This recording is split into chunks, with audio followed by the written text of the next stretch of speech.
Brothers లో ఆషాఢం KG sale మళ్ళీ మొదలైంది. మరెన్నో క్రేజీ ఆఫర్స్ ఖైదీ చేయండి ఆర్ఎస్ బ్రదర్స్. మైక్ పట్టుకుంటే music impossible, madness to the core impossible అని అనిపిస్తూ ఉంటుంది.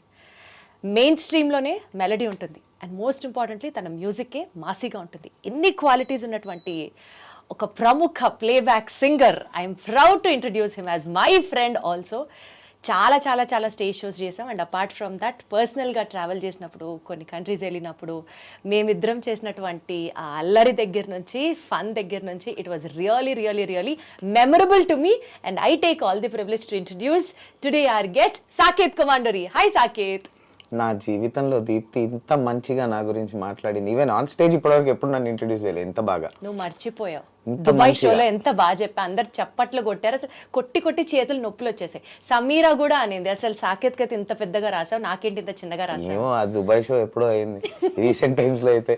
I think that's first show. అందుకని that's not the first, that's the recent show we went. నువ్వు, నేను, శ్రీముఖి, సమీరా వెళ్ళాం. ఆహా యా యా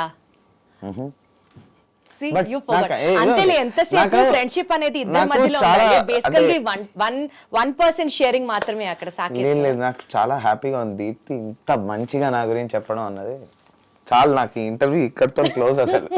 కానీ చాలా సార్లు అంటే ఫస్ట్ లో మా ఫ్రెండ్షిప్ స్టార్ట్ అయినప్పుడు చాలా మంచిగా ఫోటోలు తీసేవాడు. ఇప్పుడు చాలా ఘోరంగా కూడా ఫోటోలు తీసేవాడు. నాకేం తెలుసు ఫోటోలు తీయమంది, నేను నిజంగా బాగా తీసా. నన్ను సింగర్గా పక్కకు పెట్టి ఫోటోగ్రాఫర్గా ప్రొజెక్ట్ చేసేసి నా లైఫ్ కెరియర్ అంతా అక్కడ సెట్ చేసే ప్లాన్లో ఉందని నాకు తెలియలేదండి. అది కొద్ది రోజుల తర్వాత తెలిసింది. సో దాన్ని ఎన్ని హోప్స్ పెట్టుకొని నిన్న ఒక్క ఫోటో తీయమని అడిగితే హోప్లెస్ గా 100 ఫోటోలు తీపిస్తుంది.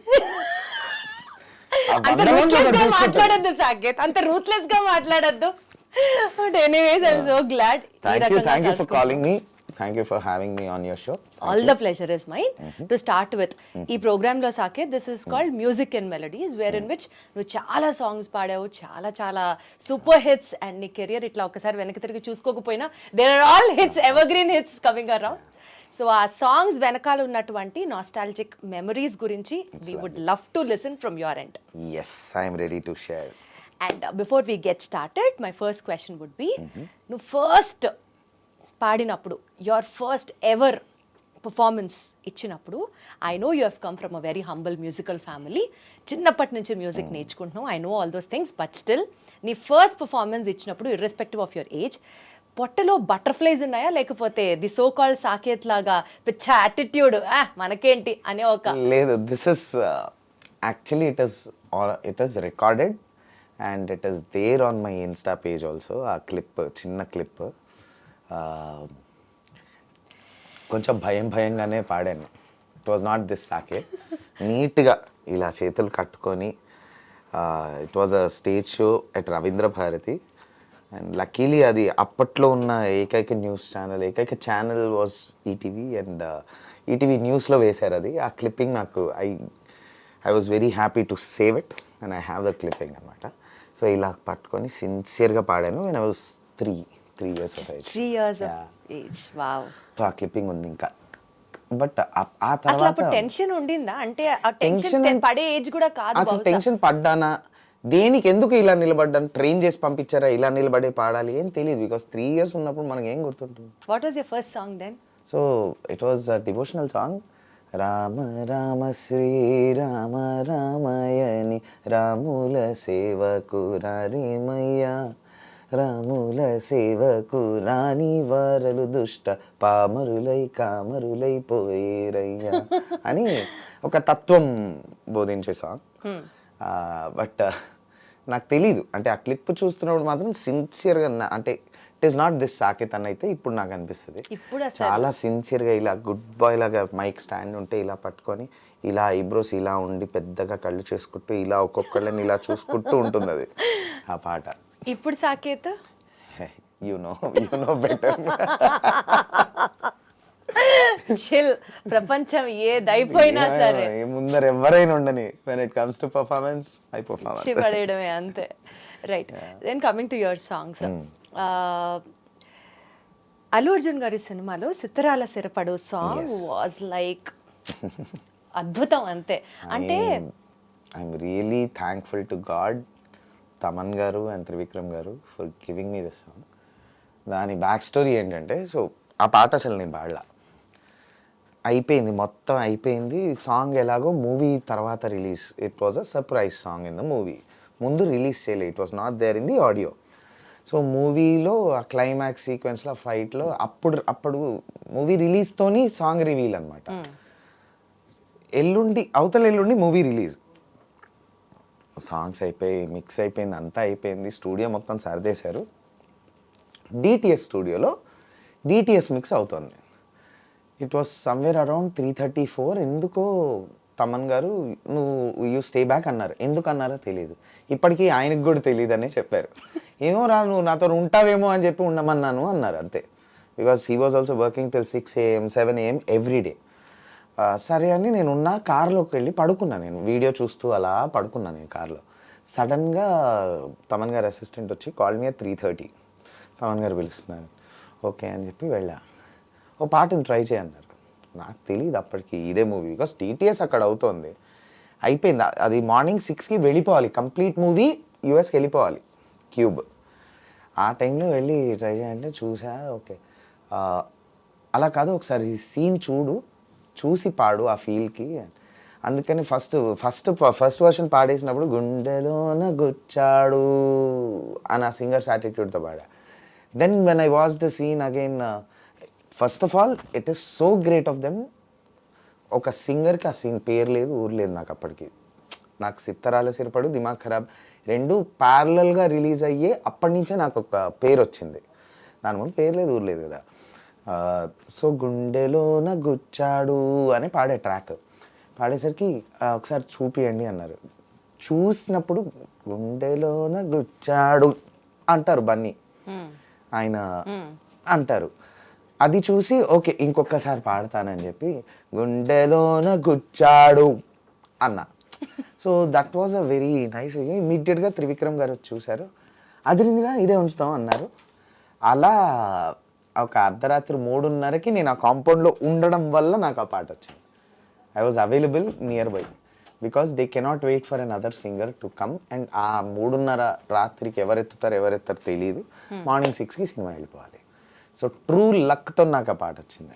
అందుకనేనా you are very grateful are you are always available to Thaman గారు అన్నది? అంటే is that the sense of gratitude you carry? Not because of this song, yes, ఒక 30% of my gratitude might be because of this song. Okay, but more then that on a personal level. ఏంటి సాకేత్ నీకు తమన్ గారికి ఉన్న personal level of attachment ఏంటి, emotional bonding? Generally కొంచెం close అయ్యారు. అంటే ఆయన టీం మొత్తంలో కొంచెం మనం కోతి వేషాలు తెలుసు కదా, మేబీ అవి నచ్చినట్టున్నాయి. రారా is very close like an own brother. But ఎక్కడ నాకు ఆయన నన్ను ఒక ఓన్ బ్రదర్గానే ట్రీట్ చేస్తున్నారన్నది తెలిసింది అంటే, I met with a very major accident. I was going to a show ప్రాపర్గా శ్రీరామనవమి రోజు భద్రాచలంలో ప్రోగ్రామ్కి వెళ్తూ మిట్ట మధ్యాహ్నం we met with an accident. Mummy వాళ్ళు స్టేజ్ మీద ఉన్నారు, ఎల్ఎంఏ షో చేస్తున్నారు డాడీ, వాళ్ళకి చెప్పలేను. సో అక్కడికక్కడ మమ్మల్ని కామినిని అదేటో తీసుకెళ్లారు. మేజర్ యాక్సిడెంట్, వెరీ మేజర్, అంటే వెరీ మేజర్ అనమాట, లైఫ్ అండ్ డెత్ యాక్సిడెంట్. అక్కడికి వెళ్ళాము. నేను ముందు రోజు నైట్ నాకు ఏదో షో ఉండింది, సో ఐ డెంట్ స్లీప్. లేదు, so my friend was driving. తను కొత్త కార్ కొన్నాడని చెప్పి మేము తన కార్ పూజ చేపిద్దాం శ్రీరామనవమి కదా అని. If he was not there is no Saketh today. అంత ఎక్స్పర్ట్ డ్రైవర్ కాబట్టి బతికాము.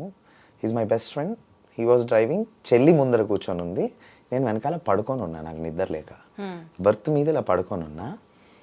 ఒక ఆయిల్ ట్యాంక్ ఇండికేటర్ వేయకుండా వచ్చేసింది. It was a 4-way road, obviously highway 100 మీద ఉన్నాం. మిట్ట మధ్యాహ్నము, summer, April 14th is the date. బండి వేడి మీద ఉంటుంది, ఆయిల్ ట్యాంక్కి గుద్దితే బ్లాస్టే. బ్రేక్ వేసి రైట్కి గుంజాడు, ఫుట్పాత్ నుంచి అటువైపు వెళ్ళాం. అప్పటికి ఆగాం. అక్కడి నుంచి ఒక బండి రాకపోయి ఉంటే ఏమయ్యేది కాదు, చిన్న బంపర్. అక్కడి నుంచి బండి వచ్చింది, XUV 700 గుద్దితే చెల్లికి కాలు ఫ్రాక్చర్, ఇదంతా లిగమెంట్ టైర్, అంత బ్రూసెస్, తనకి బ్రూసెస్. నేను ప్రాపర్ ఒక ఆమ్లెట్ ఫ్లిప్ చేస్తారు కదా, అలా బ్యాక్ సీట్లో పడుకొని ఉన్నా, ఫ్లిప్ అయ్యి మధ్యలో పడ్డా. ఆ బంప్ ఉంటుంది కదా కింద 2 సీట్స్ మధ్య, that hit my spine. So very major spine. On స్ట్రెచ్చరే, నేను లేచి నిలబడే పరిస్థితి లేదు, ఎత్తి తీయడమే, like for 1 week after 10 days. అప్పుడు I couldn't tell anybody. Dad was on stage, చెల్లి వాజ్ క్రైమ్. సో అక్కడ లోకల్గా ఉన్న కామినీకి తీసుకెళ్తే ఈయనకు స్పైన్ ఇంజరీ అయింది, మా దగ్గర ఎంఆర్ఐ లేదు, తొందరగా హైదరాబాద్ తీసుకెళ్ళండి పెద్ద హాస్పిటల్కి, పారాలిసిస్ కూడా రావచ్చు అన్నారు. మనం యాజ్ యూజువల్ ఓకే వస్తే వచ్చిందని చిల్లు, వస్తే వచ్చింది, కూల్గా వెళ్ళు, మెల్లిగా వెళ్ళు, ఏం పర్లేదు. Then I was calling my dad, my mom, ఎట్లా అవుతాను షో, ఇప్పుడే వచ్చాము, భద్రాచలం హోటల్లోకి వచ్చాము, ఇవన్నీ చెప్తున్నావు కానీ నాకు యాక్సిడెంట్ అయిందని చెప్పట్లా. దెన్ ఐ కాల్ శ్రీకృష్ణ అన్న షో ఆగిపోయేటట్టుంది, బికాజ్ ఇద్దరు సింగర్స్కి మేల్ అండ్ ఫీమేల్ యాక్సిడెంట్ అయింది, ఎవరైనా సింగర్స్ని సెట్ చేసి పాపం ఆ షోకి పంపివా, బికాజ్ ఆడియన్స్ అందరూ వెయిట్ చేస్తూ ఉంటారు అని చెప్తే ఈ మనిషి ఊరుకోకుండా తమన్ గారు చెప్పాడు, పక్కనే ఉన్నాడు అప్పుడు తమన్ గారి పక్కన. అప్పటికే by then you know Thaman గారు వెరీ వెరీ వెరీ వెల్. అప్పటికే సంగ్ జవాన్, సంగ్ శివలింగ, సంగ్ మెనీ సాంగ్స్. సో అండ్ అప్పటికి we were like playing cricket together, everything. So immediate ఏంటి సాకేత్క అయిందా అని చెప్పి త్రివిక్రమ్ గారి కంపోజింగ్లో ఉన్నారు అప్పుడు. హీ రిక్వెస్టెడ్ త్రివిక్రమ్ గారు స్టాప్ ద కంపోజింగ్, స్ట్రైట్గా ఈ came to the hospital sunshine. నేను కూడా నా అంబులెన్స్ రీచ్ కాకముందే ఆయన ఉన్నారు అక్కడ. And he made sure MRI అయిపోయింది, ఎవ్రీథింగ్. ఈ లోపలే గురువారెడ్డి గారితో మాట్లాడి, అక్కడ హాస్పిటల్తో మాట్లాడి, ఐసీయూలో మీరు నమ్మరు ఒక 10 మంది ఉన్నారు, బికాస్ తమన్ గారు అక్కడ నిలబడి ఉన్నారు. అవన్నీ చేసి హీ వాజ్ సో కైండ్, నాకు అవన్నీ హీ వాజ్ దేర్. ఎటువంటి ఇష్యూ లేదు అన్నది తెలుసుకున్నాక night 10:30 or 11 he left. He came at 4:35. ఎవరు ఉంటారు? యాక్సిడెంట్ అయింది, కొద్ది చిన్న పేరున్న చిన్న సెలబ్రిటీసే ఒక యాక్సిడెంట్ అయిందని వెళ్ళి ఒక 1/2 hour 1 hour ఉండి, వాళ్ళ పేరెంట్స్ వచ్చేంత వరకు ఉండి, జాగ్రత్త అండి ఏమైనా అవసరం ఉంటే ఫోన్ చేయండి అని చెప్పి వెళ్ళిపోతారు. Made sure he was there. He didn't allow my dad, మీరు రిలాక్స్ అవ్వండి బయట, నేను చూసుకుంటాను. అప్పటికి ఇంకా తెలియదు డాడీకి. అప్పుడు నేను ఫోన్ చేసి షో అయిపోయింది రా, సూపర్ హిట్ అయింది, మీ షో ఎప్పుడు స్టార్ట్ అంటే ఓకే వెరీ గుడ్, మేము ఇంకొక 1/2 hourలో సన్షైన్ రీచ్ అవుతాము, మీరు బయలుదేరండి, చిన్న యాక్సిడెంట్ అయిందని అప్పుడు చెప్పాను నేను. సో డాడీ వాళ్ళు కూడా మేము వెళ్ళిన తర్వాత రీచ్ అయ్యారు, బట్ తమన్ గారు ఇంకా ముందే ఉన్నారు. అంత అట్లాంటి మనిషిని నేను చూడలే. When his team is in some problem, ఆయన నిలబడతాడు ఇలా. సో మేబీ అక్కడ ఆ రోజు అంత కట్ చేస్తే తర్వాత నేను ఇంటికి తీసుకెళ్లారు, డిశ్చార్జ్ చేశాము, బెడ్ మీదే ఉన్నాను, I couldn't walk. So even to the washroom I couldn't get up. పడుకున్నా, ఇంటికి 10 మంది జనాలు 20 మంది జనాలు రావడం, పరామర్శించడం, సేమ్ రివైండ్ ప్లే స్టోరీ చెప్పడం, నా వల్ల కాలే, నేను స్టూడియోకి వెళ్ళిపోతున్నా అని చెప్పి స్టూడియో రూమ్లో బెడ్ వేసుకొని, అప్పటికి నా మూవీ, నేను ఒక మూవీకి మ్యూజిక్ చేస్తున్నా, మూవీ ఫైనల్ మిక్స్లో ఉంది, పడుకొనైనా మిక్స్ చేసుకుందాం అని చెప్పి స్టూడియోకి వెళ్ళిపోతుంటే తమన్ గారు అన్నారు, నువ్వు మూవీ గురించి మర్చిపో, ఐ టేక్ కేర్, కావాలంటే నేను మిక్స్ చేసి ఇస్తా అన్నారు.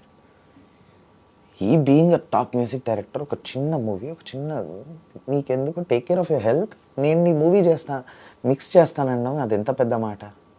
అది రెండో పాయింట్.